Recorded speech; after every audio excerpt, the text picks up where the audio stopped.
ఈ నిరంతర ప్రక్రియలో ఇందిరమ్మ ఇల్లు ఈ సంవత్సరం 45 లక్షల ఇళ్లను టార్గెట్ పెట్టుకున్నాం. ఈ గ్రామ సభ ద్వారా ఏమి ఎంపిక చేస్తున్నాము? మీరు గ్రామ సభలో ఇందిరమ్మ ఇల్లు అప్లై చేసిన వాళ్ళు రాకపోయినా, రేషన్ కార్డు రాకపోయినా మళ్ళీ అప్లై చేసుకోమని చెప్తున్నాం. ఇంత స్పష్టంగా చెప్పినప్పుడు ఇంకా ప్రజలు ఎందుకు రెచ్చగొడుతున్నారు?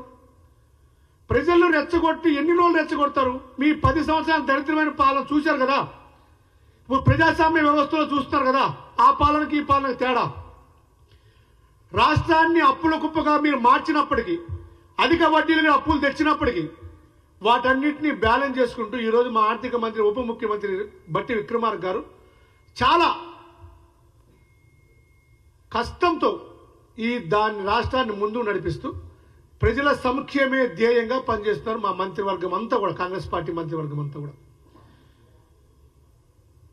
దేశ చరిత్రలోనే అద్భుతంగా ఈరోజు దావోస్లో, సింగపూర్లో పర్యటించి దాదాపు 70-80 వేల కోట్ల రూపాయలు ఈరోజు పెట్టుబడులు ఆకర్షిస్తున్నారు. ఇది అద్భుతంగా ప్రజాస్వామ్యంలో పరిపాలించట్లేదా? మీ కళ్ళకు కనపడట్లేదా? మీరు ఎలా మాట్లాడతారు? సిగ్గనిపించలేదు మీకు మాట్లాడడానికి. ఇంకా నిన్న మీ టిల్లుబాయ్, బిల్లా అయిపోయింది రంగాబాయ్. మీరు టిల్లుబాయ్, నువ్వైనా, మీరు రకులరావు గారైనా, డ్రామారావు గారైనా, మీరు ఎన్ని పేర్లు మార్చుకొని ఎన్ని డ్రామాలు వేసినా కాంగ్రెస్ ప్రభుత్వం జరిగే సంక్షేమ కార్యక్రమాలు ప్రజలు గమనిస్తున్నారు. గతంలో మీ పరిపాలన గమనించారు. మీరు రైతుల గురించి మాట్లాడుతున్నారు. నిన్న నేను చూశాను ప్రెస్ మీట్లో. కాంగ్రెస్ ప్రభుత్వం రైతులకు ఏం చేసింది? కేసీఆర్ గారు 1,00,000 కోట్ల రూపాయలు రైతు బంధు ఇచ్చాడని చెప్తారు. ఏం రైతు బంధు ఇచ్చారో సోదరా, ఈరోజు ప్రజలు చూస్తున్నారు. మీరు ఇచ్చిన రైతు బంధు ఎవరికి? రోడ్లకి, కొండలకి, గుట్టలకి, చెరువులకి. మీరు ఇచ్చిన రైతు బంధులో దాదాపు 30% వృధా పోయింది. కేవలం భూస్వాములకు ఇచ్చారు. ఆ రోజు ఒక్కరోజు కూడా మీరు రైతుల గురించి ఆలోచించలా, కౌలు రైతుల గురించి ఆలోచించలా. ఈరోజు ఈ కాంగ్రెస్ ప్రభుత్వం కౌలు రైతులకు 12,000 రూపాయలకి సిద్ధంగా ఉంది. దానికోసం మేము ప్రణాళిక చేస్తున్నాం. 15,000 ఇస్తా అన్నారు, 12,000 ఎందుకు ఇస్తారంట హరీష్ రావు, కేటీఆర్.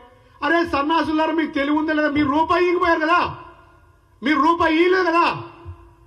మీరు ఇచ్చిన 1,00,000 కోట్లు, నువ్వు చెప్పిన 1,00,000 కోట్లు 30,000 కోట్లు వృధా పాలైనవి కదా. మీ పరిపాలనలో 2014 నుంచి 2021 వరకు జాతీయ గణాంకాల ప్రకారం రైతులు 7,000 మంది పైచులకు మీ హయాంలో ఆత్మహత్యలు చేస్తున్నారు కదా. అవన్నీ ఎలా మర్చిపోతారు? ప్రజల కళ్ళ కనపడుతుంది కదా. ఇవన్నీ మర్చిపోయి మీరు అవాకులు చెవాకులు మాట్లాడుతున్నారు. ఏది చెప్పినా హరీష్ రావు గారు, కేటీఆర్, కవితమ్మ ముగ్గురు కూడా 3 పక్కల తిరుగుతూ ప్రజల్ని రెచ్చగొడుతుంటే ప్రజలు సమ్మెను చూస్తున్నారు. ప్రజలకు కూడా ఈ వేదిక ద్వారా విజ్ఞప్తి చేస్తున్నాము. ప్రతి లబ్ధిదారుణ్ణి పారదర్శకంగా ఎంపిక చేస్తుంది కాంగ్రెస్ ప్రభుత్వం. ప్రతి నిరుపేదకి, ఇంటి లేని నిరుపేదకి ఇందిరమ్మ ఇల్లు ఇస్తుంది కాంగ్రెస్ ప్రభుత్వం. మేము స్పష్టంగా చెప్పాము మా విధి విధానాల్లో.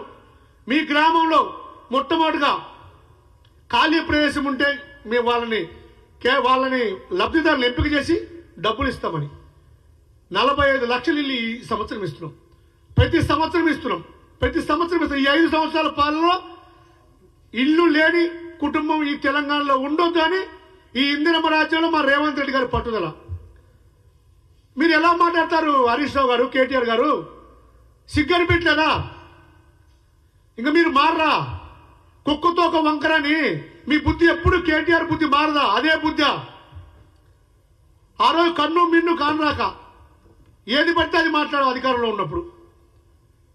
ఈరోజు అధికారం కోల్పోయేటప్పటికల్లా పిచ్చోడు అయిపోయి ఆ రంగుల ప్రపంచంలో ఊరేగి ఆ సినిమా వాళ్ళతో తిరిగి నీకేం అర్థం కాక వాస్తవ ప్రపంచంలో నువ్వు చూసి తట్టుకోలేకపోతున్నావు.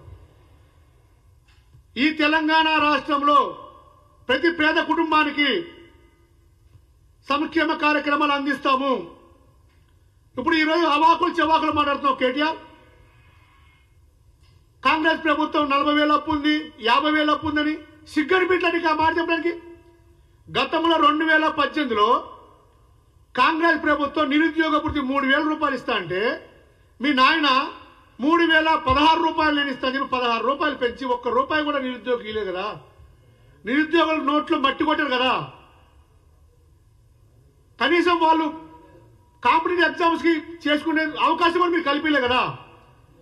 ఈ రోజు ఈ కాంగ్రెస్ ప్రభుత్వం 1 సంవత్సర కాలంలోనే 50,000 మంది నిరుద్యోగులు 52,000 పైచలకు ఉద్యోగాలు భర్తీ చేసింది కదా.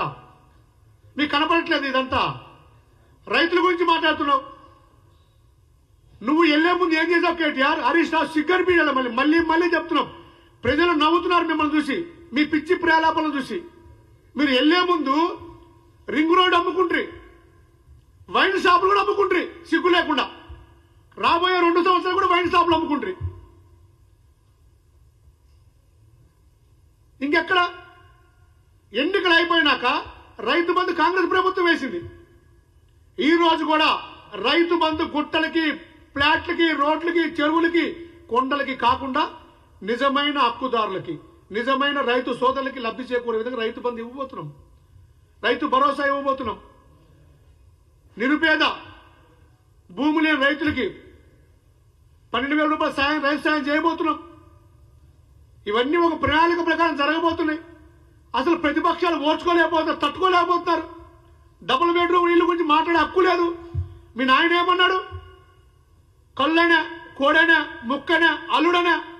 ఎక్కడ పోయాడు అల్లుడు? ఎక్కడ పోయాడు? కళ్ళు ఎక్కడ పోయింది? కోడి ఎక్కడ పోయింది? నాటుకోడి ఎక్కడ పోయింది? ఏమి లేకపోయా. వాళ్ళ నోట్లో ఇంత మట్టి కొడుతుంది. ఒక్క డబుల్ బెడ్రూమ్ ఇల్లు లేకపోయా.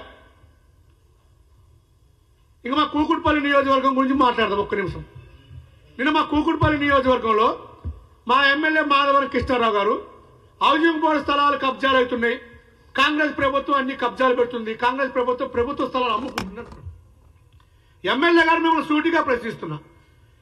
ఇప్పుడే మీ కేసీఆర్ గారు, కేటీఆర్ గారు, హరీష్ రావు గారు మాట్లాడిందని చెప్పాం.